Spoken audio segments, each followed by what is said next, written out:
Warning, the following short documentary contains graphic details of assault and murder. Please use discretion. On October the 10th, 2008, a man by the name of Johnny Altinger called his closest friend after work to tell him he'd met the girl of his dreams on an online dating site and he was on his way to meet her. A few days after this, Johnny's friends received an email from him exclaiming that he and the girl had hit it off straight away, and once he handed in his notice to take a leave of absence, they were ready to leave for Costa Rica on the holiday of their lives. However, Johnny never returned home on October the 10th. Over 6 months later, his body was found dismembered, hidden in an alley in Edmonton, Canada. In reality, Altinger was catfished by 32-year-old Mark Twitchell, an aspiring filmmaker with an obsession for serial killers.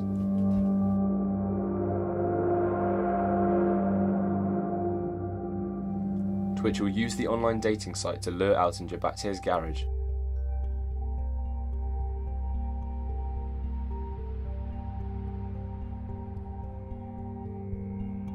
And brutally murder him with a blunt object.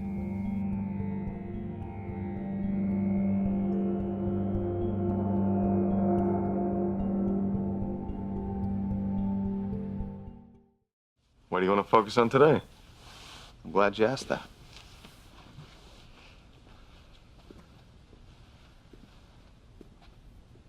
I'm gonna tell you something that I've never told anyone before. Okay. I'm a serial killer. Self-proclaimed sociopath Mark Twitchell was both obsessed with and heavily inspired by the book-to-TV adaptation Dexter. The show heavily focuses on the life and acts of blood splatter analyst Dexter Morgan as he struggles with his urge to kill. Unlike a lot of other fictional serial killers, however, Dexter is portrayed as a hero and in quite a sympathetic light, only punishing those that have done wrong themselves. Therefore, we are led to believe that Dexter is in fact a vigilante rather than a murderer. Obviously, not everyone will agree with this take on the sympathetic serial killer. But one thing we know for certain is Mark Twitchell felt Dexter was in the right, and thus saw this character as a reflection of himself. Unfortunately, Twitchell was not the only real-life individual to have been influenced by Dexter. In fact, there are currently a reported 7 cases of copycat killings based on the actions of Dexter Morgan, amongst the countless number of copycat killings based on other TV shows and films. Which brings me to my question and the overall focus on my project.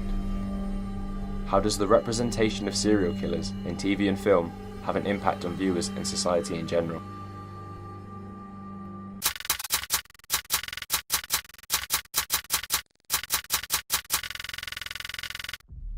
Before I can tackle the question, I first have to ask, what defines a serial killer?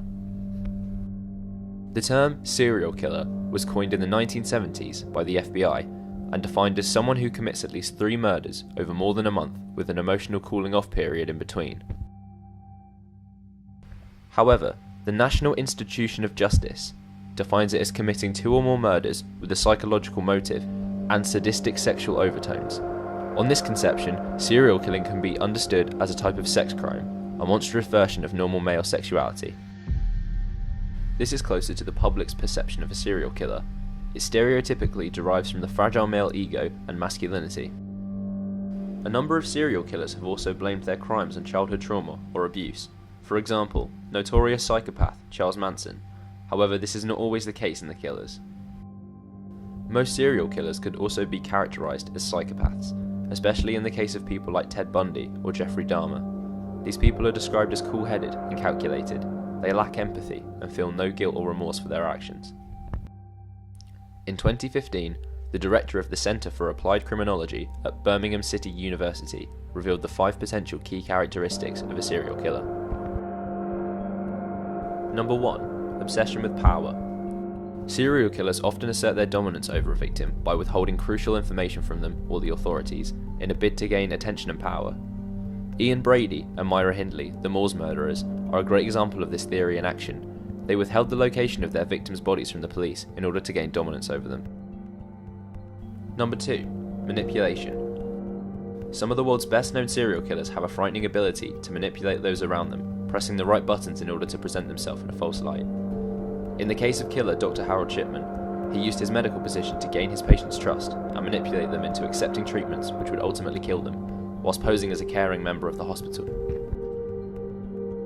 Number 3. Egotistical bragging. Serial killers will often brag about their crimes to authorities, their next victim, or friends and family.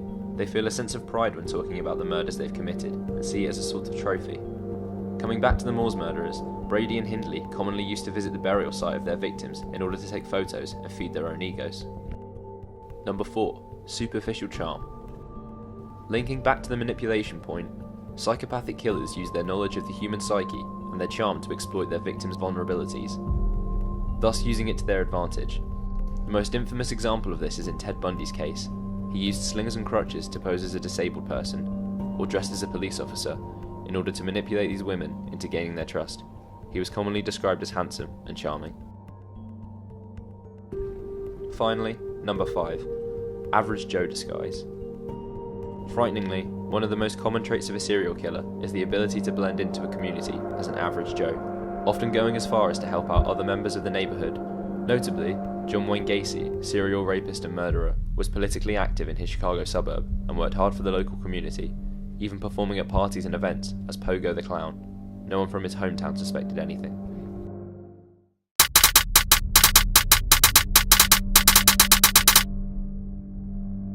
A number of famous horror films were based on infamous criminals and serial killers. Both Psycho and the original Texas Chainsaw Massacre were influenced by American serial killer and body snatcher Ed Gein, notorious for skinning his victims and creating clothes and household objects from them. Human Inquisitive almost always guarantees that a based on a true events tagline will sell more tickets to a film, which was definitely the case with Texas Chainsaw. However, these same criminals have also inspired a wide variety of true crime documentaries and docuseries, which always secure a large following from fans of the genre. These range from H.H. Holmes, America's first serial killer, to modern Netflix original Making a Murderer. The best example of this form of adaptation, however, is Nick Broomfield's 2003 documentary, Eileen, Life and Death of a Serial Killer. The film follows Eileen Wuornos, one of the few known American female serial killers, as she spends her last few weeks on death row before she faces the lethal injection. Documentarian Nick Broomfield was able to gain Eileen's trust and interviewed her a few times before her death. Eileen was arrested in 1991 for the murder of 7 men by gunshot, with a cooling off time between each victim. Eileen stated each of the victims attempted to assault her before their deaths and claimed that all the shootings were committed in self-defense. However, later in the film she admits to Nick on camera they were all predetermined and there was no self-defense involved. The story of Eileen is known well across America, but the documentary brings a lot of new information to the surface on Wuornos' childhood and the case in general. At the age of 4, Eileen's mother left her and her brother with her own parents and fled from them both, explaining she couldn't look after them any longer. Eileen fell pregnant at the age of 14 and was kicked out of her home by her abusive grandfather. From that point on, she spent her days and nights in the woods, selling herself for money or a place to stay. In 1967, she hitchhiked her way to Florida, where she spent her life prostituting on the highways around the state, and took her first life on November 30th, 1989. During the latter half of the film, Eileen starts claiming she was being set up by the police and that they had led to her becoming a killer. It was clear she was starting to lose her mind after being locked up for so many years. The documentary tries to stay as objective as possible, but it's difficult not to feel like things could have been different for Eileen if her upbringing hadn't been as horrific. The information presented in the piece attempts to point out that her actions were caused by nurture rather than nature, and suggests Eileen wasn't inherently evil, just someone stuck in a destructive cyclical cycle. This didn't stop Hollywood executives from capitalizing on Eileen's killings, however. The film Monster, a somewhat fictional retelling of Eileen's life, was released just months after Wuornos' death. Although it may be similar to the documentary in terms of subject matter, Monster seems to focus on the relationship between Eileen and her girlfriend, Selby, based on Eileen's real-life partner Tyra. Her childhood and arrest are only mentioned briefly at the start and the end of the film. Instead of presenting solid facts, Monster attempts to display the human side of Eileen, struggling to make ends meet and to look after the person she loves. We see her first murder and her reaction to it, and we slowly witness her adapt to this lifestyle and turn into the killer that the media so often portrays her as. However, at no point does director Patty Jenkins attempt to forgive Wuornos' behaviour. There is a subtle bias to the film that leads viewers to feel empathy for the main character, especially compared to the documentary, but it never excuses the crimes Eileen committed. Therefore, it's impossible to argue that Monster glamorises Eileen or the serial killer lifestyle. In the case of Monster, and most Hollywood real-life adaptations, captivating storylines and appealing cinematography is far more likely to sell tickets than the more grounded documentary style. This means that in circumstances, the actual information behind some stories has to be altered in order to engage an audience. The same goes for characters. In some cases, it's difficult for an audience to connect with a film unless they can relate to the main character, so these fictional portrayals of real-life people are slightly modified to make them more appealing. It should go without saying, but attempting to make notorious serial killers more relatable will obviously have a dangerous impact on viewers. Tate Langdon from TV's American Horror Story is a great example of this. Tate has a large following, especially from young audiences, that idolise the actor and character. However, Tate's character is inspired by Dylan Klebold and Eric Harris, the real-life Columbine school shooters. There is an immediate danger in presenting this kind of character to a younger generation of viewers that are more easily influenced, especially with actors that have played roles in children's TV or movies. Zac Efron, star of Disney's High School Musical, has recently been cast to play charismatic serial killer Ted Bundy in an upcoming film. There is no doubt that teenagers will already be aware of Zac Efron and his previous acting career. This casting choice is an obvious attempt by producers to sell the film on a well-known actor, and having him portray a violent killer changes the public image of both Ted Bundy and Zac Efron. The film needs to be handled carefully to ensure that Efron's portrayal doesn't glorify or romanticize the killer in any way. There is documented proof that the younger mind is more susceptible to violent influence. Take the Jamie Bulger case for example.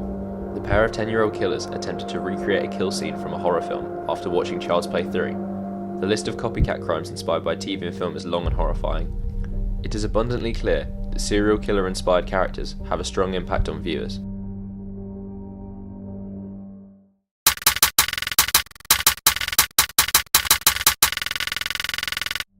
It is well known that people have a desire to learn about murder and violence, which is why true crime and horror films do so well.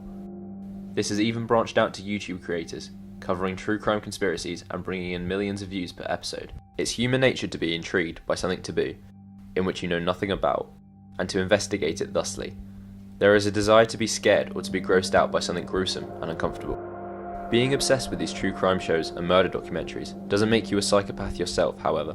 Psychologist Meredith Fuller explained in an interview that our brains love puzzles and problems to solve. It's intriguing that we love the way it makes our brains have to work a bit harder. We also get an inexplicable pleasure from watching something dangerous and knowing that we as the viewer are safe. Viewing a documentary like Eileen, Life and Death of a Serial Killer gives us a genuine and terrifying look into the part of the human brain that we probably haven't experienced or even thought about, but the fact that we're not actively part of the film means we're safe from any possible danger. However, it's suggested that if a viewer watches too much of this genre of media, they can become negatively influenced by it due to the hypodermic needle theory. A passive viewer may become numb to the scenes they're witnessing and partake in real-life crimes to gain personal pleasure. This is common in copycat killers, such as the Mark Twitchell case from earlier in the video. Based on the research I have gathered, my take on the situation is that the overall obsession with crime and the glorification of the killers in the fictional media is creating a poisonous perception for the general public. Although, as stated before, there is nothing wrong with finding intrigue in the macabre and scary parts of the world, there is a danger in becoming obsessed with and idolising the criminals. Most viewers are of sound mind and will conclude that what they are witnessing is morally wrong. However, a minority may look up to the criminals they see on screen and see them as role models. In some cases, this may just form an obsession between the viewer and particular killers. For example, there are a series of bloggers that make public their love of the Columbine massacre school shooters, but in other cases, it could result in the act of a murder itself, putting innocent lives at stake. Unfortunately, there isn't much to be done about this though.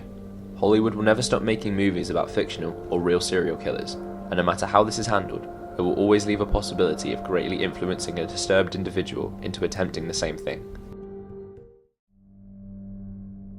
Both the film Dahmer, starring Disney Channel star Ross Lynch, and the future Ted Bundy movie are due for release in cinemas soon. Many copycat killers cited charismatic murderers Ted Bundy and Jeffrey Dahmer as their main influence and learned a lot from books and documentaries produced on their lives. Portraying these killers in modern media could result in a younger following for the psychopaths, and in the worst case, could create future killers in the process. From the research I've conducted, it's clear that different portrayals of violent psychopaths and serial killers have an impact on viewers. Although some may be innocent, such as purely researching into the bizarre life of a deranged individual, other viewers find direction from these vile characters and proceed to idolise them. Countless copycat killings have been inspired by TV and film counterparts, and the numbers are slowly growing each year. The general impact may not always be obvious, and isn't always particularly negative, but it's impossible to argue that these portrayals leave no mark on their viewers.